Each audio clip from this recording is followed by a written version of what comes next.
Group theory में हम group, सब ग्रुप, नॉर्मल सब ग्रुप, साइक्लिक ग्रुप, कोसेट इनके बारे में और कोसेट ग्रुप्स वगैरह, विभाग ग्रुप इनके बारे में पढ़ चुके हैं।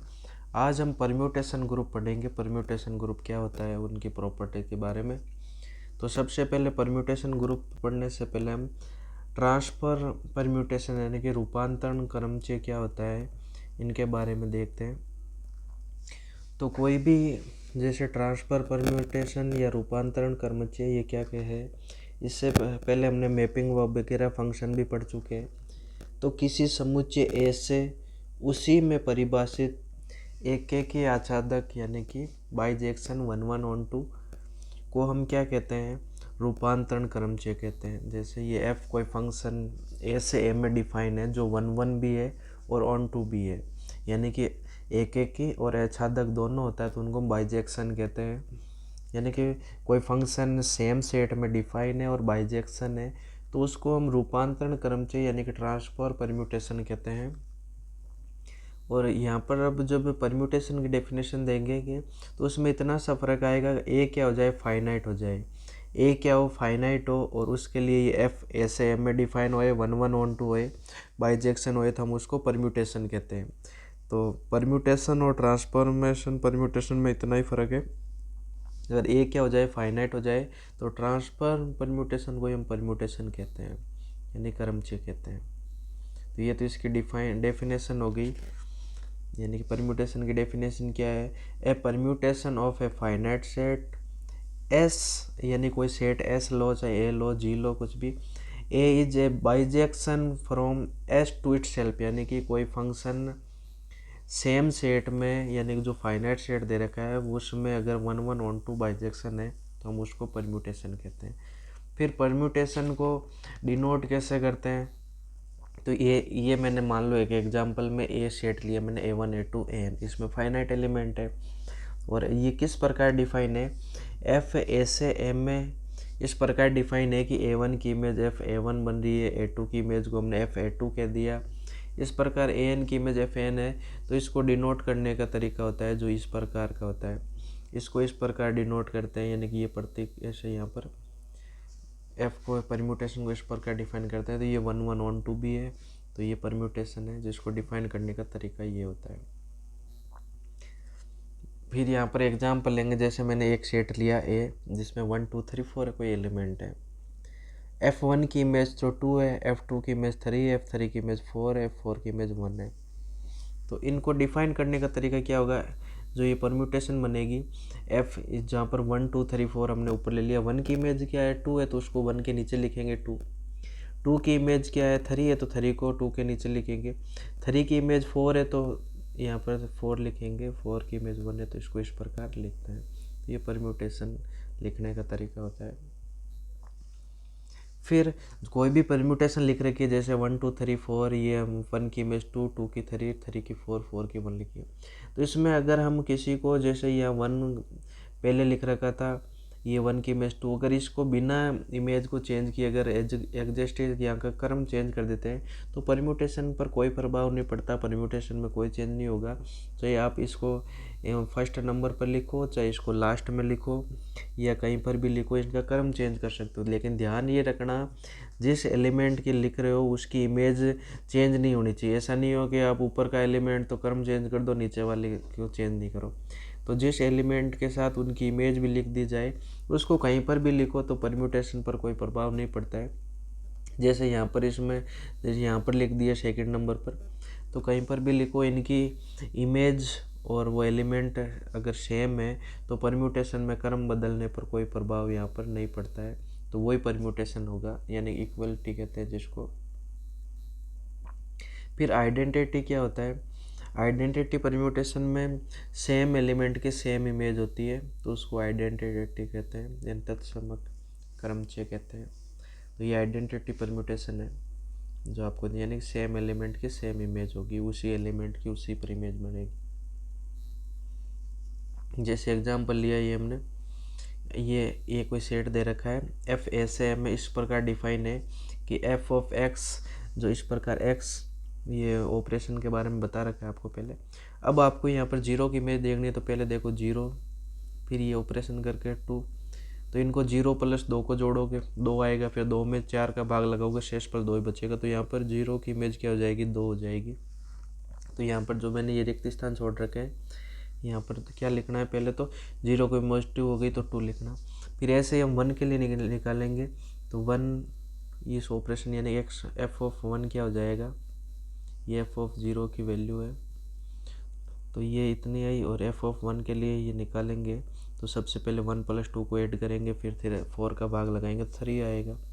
इसी प्रकार हम क्या करेंगे, f2 की वैल्यू निकालेंगे, 2 को 2 के साथ ऐड करेंगे तो 4 हो जाएगा, 4 में 4 का भाग लगाएंगे, पूरा पूरा जाएगा, शेषफल 0 बचेगा, तो यहाँ पर 0 लिखेंगे। जो ये ऑपरेशन इस प्रकार डिफाइन होती है कि पहले तो उनको जोड़ो, फिर डिवाइड करो, डिवाइड करने पर जो शेषफल बचता है उसको लिख दो। इसी प्रकार 3 के लिए निकालेंगे तो 3 + 2 करेंगे 5, 5 में 4 का भाग लगाएंगे, शेषफल 1 बचेगा, तो 1। तो 0 की इमेज तो 2 हो गई, 1 की इमेज 3 हो गई, 2 की इमेज 0, 3 की 1। तो ये इस प्रकार का परम्यूटेशन बन जाएगा। तो ये परम्यूटेशन निकालना भी आना चाहिए आपको, वहाँ पर एग्जाम्पल दे के पूछ सकता है इस टाइप का, ठीक है। तो ये परम्यूटेशन हमने निकाला। फिर कोई ए सेट दे रखा है, जैसे मान लो हमने ए ले लिया, ए और बी, तो इसके कितने परम्यूटेशन होंगे। तो यहाँ पर ध्यान रखना, परम्यूटेशन की डेफिनेशन आपको हमेशा ध्यान रखनी चाहिए, उसी सेट में डिफाइन होता है, और 1 1 ऑन 2 होना चाहिए। क्या होना चाहिए, 1 1 ऑन 2। 1 1 ऑन 2 की परिभाषा भी हम पहले देख चुके हैं। तो देखो f1 जो इस टाइप का बन रखा है, ए की इमेज ए, बी की इमेज बी, तो ये तो ठीक है, f1 ठीक है, परम्यूटेशन होगा। f2 की देखेंगे, ए की बी और बी की ए कर दिया, तो ये f2 भी ठीक है। लेकिन ये परम्यूटेशन f3 और f4 नहीं है। क्यों नहीं है, क्योंकि देखो इसमें ये 1 1 ऑन 2 नहीं है, क्योंकि ए और बी की दोनों की सेम ए इमेज बन रही है, तो 1 1 होगा नहीं, मैनी 1 हो गया। और ऑन 2 इसलिए नहीं है क्योंकि बी की कोई प्री इमेज नहीं बन रही, तो f3 होगा नहीं। इसी प्रकार ये f4 भी परम्यूटेशन नहीं है। तो परम्यूटेशन कब होगा, कौन सा नहीं है, इस टाइप का क्वेश्चन आ सकता है। तो आपको इसको जो इस परम्यूटेशन की डेफिनेशन है, इसको वहाँ पर अप्लाई करना भी आना चाहिए। फिर कोई सेट दे रखा है जिसमें n एलिमेंट है, तो परम्यूटेशन ऑफ डिग्री n का, वो परम्यूटेशन की डिग्री n का कहलाएगा। और यहाँ पर a के जो परम्यूटेशनों की संख्या है वो कितनी होगी, n फैक्टोरियल होगी। ये आपको ध्यान रखना इम्पोर्टेंट है कि कोई सेट ए दे रखा है, जैसे अपने अभी पहले लिया था कि इसमें 2 एलिमेंट लिए थे, तो इसके परम्यूटेशनों की संख्या कितनी होगी या डिग्री कितनी होगी, डिग्री 2 ही होगी। यहाँ पर देखो f1 और f2 दो ही इसके परम्यूटेशन बने, तीसरा और चौथा जो बनाने की कोशिश करोगे तो नहीं बनेगा। तो इस प्रकार अगर एलिमेंटों की संख्या n है तो कितने परम्यूटेशन बनेंगे, n फैक्टोरियल बनेंगे। और n फैक्टोरियल की वैल्यू कैसे ज्ञात करते हैं, सबसे पहले n लिखोगे, फिर उसमें से 1 घटाओगे, उससे मल्टीप्लाई करोगे, फिर n-2, ऐसे जब तक 1 नहीं आएगा तब तक मल्टीप्लाई करते ही रहोगे। तो ये n फैक्टोरियल की वैल्यू निकालने का तरीका होता है। फिर जैसे मान लो एक सेट दे रखा है 1 2 3 जिसमें 3 एलिमेंट है, आपसे पूछेगा परम्यूटेशनों की संख्या बताओ, तो हमने अभी फॉर्मूला देखा 3 फैक्टोरियल की वैल्यू कैसे निकालते हैं, 3, फिर 1 घटा के 2 से मल्टीप्लाई किया, फिर 1 घटाया, फिर जब तक 1 नहीं आ जाए तब तक मल्टीप्लाई करते रहना, और इसको मल्टीप्लाई करने पर 6 आ रहा है, मतलब परम्यूटेशन की संख्या कितनी हो गई, 6। और मल्टीप्लाई करना भी अब आपको सिखाएंगे कि कोई 2 परम्यूटेशन दे रखा है तो उसका मल्टीपल कैसे किया जाता है, मल्टीपल करना आपको आना चाहिए। काफ़ी बार क्वेश्चन में वो 2 परम्यूटेशन दे के आपको मल्टीप्लाई करना पूछ सकता है। तो यहाँ पर देखो जो f और g दो दे रखा है, जिसमें 1 की f में तो 1 की इमेज 2 है, 2 में 3 है, 3 4 की 1 है, g में 1 की इमेज 3 है। इस प्रकार आपको ये परम्यूटेशन दे रखा होगा। आपसे मल्टीप्लाई में ध्यान रखना, वो f इंटू जी पूछ रहा है, g इंटू एफ पूछ रहा है, ये क्रम यहाँ पर इम्पोर्टेंट होता है। तो क्रम ध्यान रखना कि एफ जी पूछ रहा है, जी एफ पूछ रहा है। तो जैसे यहाँ पर पहले हम एफ ऑफ जी ज्ञात करते हैं, यानी कि इनका एफ ऑफ जी का मल्टीप्लाई करते हैं। इसके लिए सबसे पहले आप देखोगे इसको निकालने का तरीका क्या होता है, एफ जी, ये एफ जी है, यानी कि एफ ऑफ जी ज्ञात करना है, तो इसके कोष्टक में कोई एक एलिमेंट लोगे, तो एफ ऑफ पहले क्या ज्ञात करोगे, जी एक्स ज्ञात करोगे, यानी कि पहले एक्स लोगे एक एलिमेंट, फिर उसकी जी में इमेज देखोगे, फिर कोई जी एक्स एलिमेंट आएगा उसकी इमेज देखोगे एफ के थ्रू, तो एक एलिमेंट आएगा। तो सबसे पहले हमने एक एलिमेंट लिया 1, तो ये ध्यान रखना 1 2 3 4 1 2 3 4 है, तो सबसे पहले 1 2 3 4 लिख लेना, यानी कि ये 4 एलिमेंट तो लेना है हमें। तो 1 की देखेंगे, तो देखो जी में 1 की इमेज क्या, G1 की वैल्यू क्या आ रही है, G3 आ रही है। G1 की वैल्यू 3 आ रही है, यानी कि जैसे आप पहले x लोगे, x के Gx ज्ञात करोगे, तो Gx की वैल्यू निकाली थी मैंने, पहले 1 लिया, 1 के लिए G1 की वैल्यू देखी तो 3 आ रही है। फिर मैं देखूंगा 3 की इमेज यहाँ पर कितनी बन रही है, तो 4 बन रही है, तो यहाँ पर 4 लिख दूंगा। इसी प्रकार एक एलिमेंट लेंगे 2, 2 की इमेज देखो जी में तो कितनी है, जी में तो 4 है, तो हम देखेंगे 4 की इमेज इसमें कितनी है, 1 है, तो 1 हो जाएगा।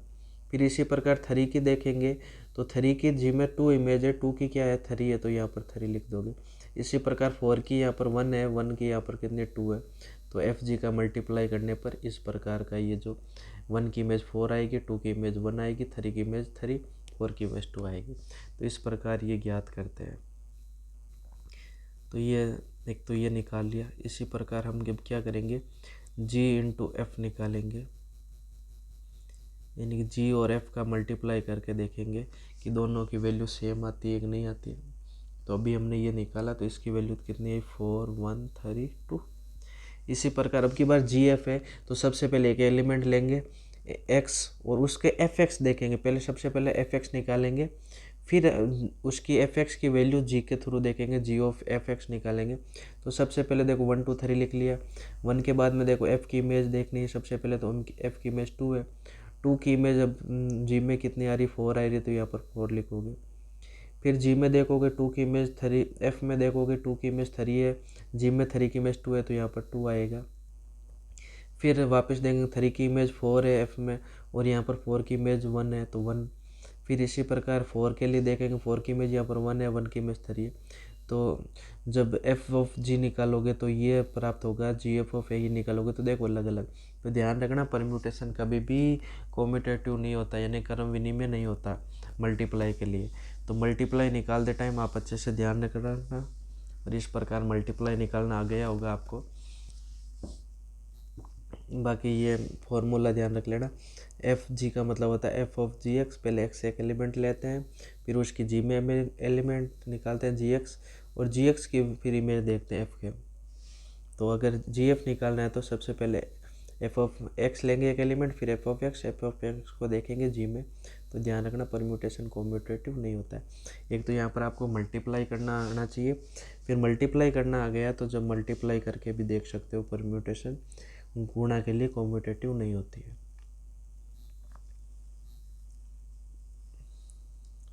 फिर एसोसिएटिव, तो ध्यान रखना प्रॉपर्टी, एसोसिएटिव प्रॉपर्टी होल्ड होती है। जब हमने कंपोजिट फंक्शन की बात की थी तो वहाँ पर हमने देखा था कि कोई भी फंक्शन होता है जो एसोसिएटिव होता है, तो ये ध्यान रखना परम्यूटेशन भी एसोसिएटिव प्रॉपर्टी को होल्ड करते हैं, यानी कि कोई 3 एलिमेंट को जब इस प्रकार ऑपरेट करते हैं, पहले हम डेफिनेशन देख चुके हैं परम्यूटेशन इनकी एसोसिएटिव की। 3 एलिमेंट लेते हैं, पहले 2 कोई एलिमेंट को ऑपरेट करने पर, तीसरा एलिमेंट के साथ ऑपरेट करने पर एक रिजल्ट प्राप्त होता है। फिर अगली बार हम क्या करते हैं, उन 2 को ऑपरेट किया था उनके अलावा जो एलिमेंट बचा ना उसके साथ किसी को ऑपरेट करके फिर जो इस प्रकार ऑपरेट करते हैं, तो जो रिजल्ट सेम होना चाहिए। तो एसोसिएटिव परम्यूटेशन के लिए होता है, ध्यान रखना। आप कोई 3 एलिमेंट लेके ट्राई कर सकते हो, ट्राई करना हमेशा एसोसिएटिव होगा।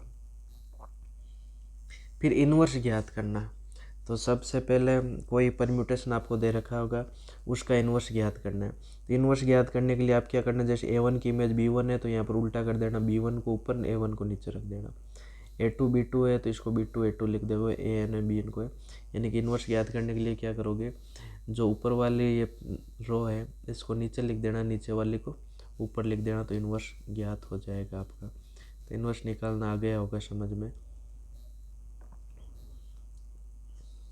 अब हम देखेंगे कि कोई सेट लिया हमने एस ए, कोई सेट लिया ए जिसमें 2 एलिमेंट है ए और बी, तो उसमें जो परम्यूटेशन का एक सेट बनेगा उसके हमने देखा था 2 फैक्टोरियल परम्यूटेशन होंगे, उनका जो सेट बनाएंगे यानी ऑर्डर ऑफ एन है, तो जो इसके सेटों का जो ऑर्डर होगा वो एन फैक्टोरियल होगा। ये हम पहले देख चुके हैं, परम्यूटेशन की संख्या देखी थी कि n एलिमेंट का कोई सेट है तो उससे परम्यूटेशन n फैक्टोरियल बनेंगे।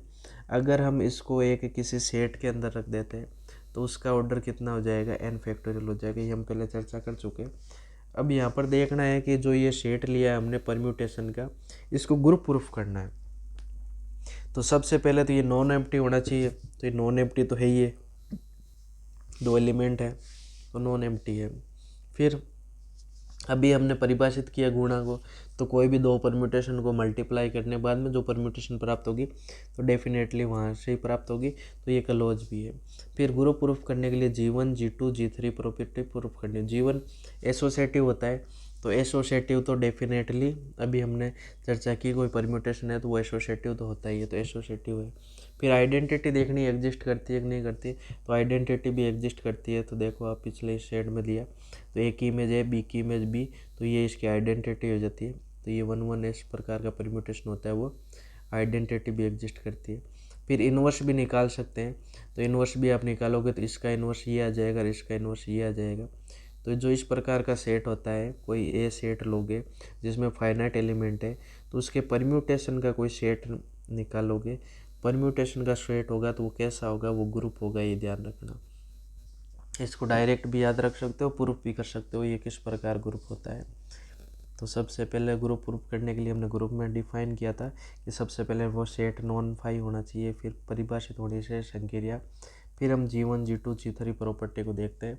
तो G1 प्रॉपर्टी यानी कि एसोसिएटिव होना चाहिए, G2 मतलब आइडेंटिटी एग्जिस्ट करना चाहिए, G3 का मतलब जिसमें इन्वर्स एग्जिस्ट करना चाहिए प्रत्येक एलिमेंट का।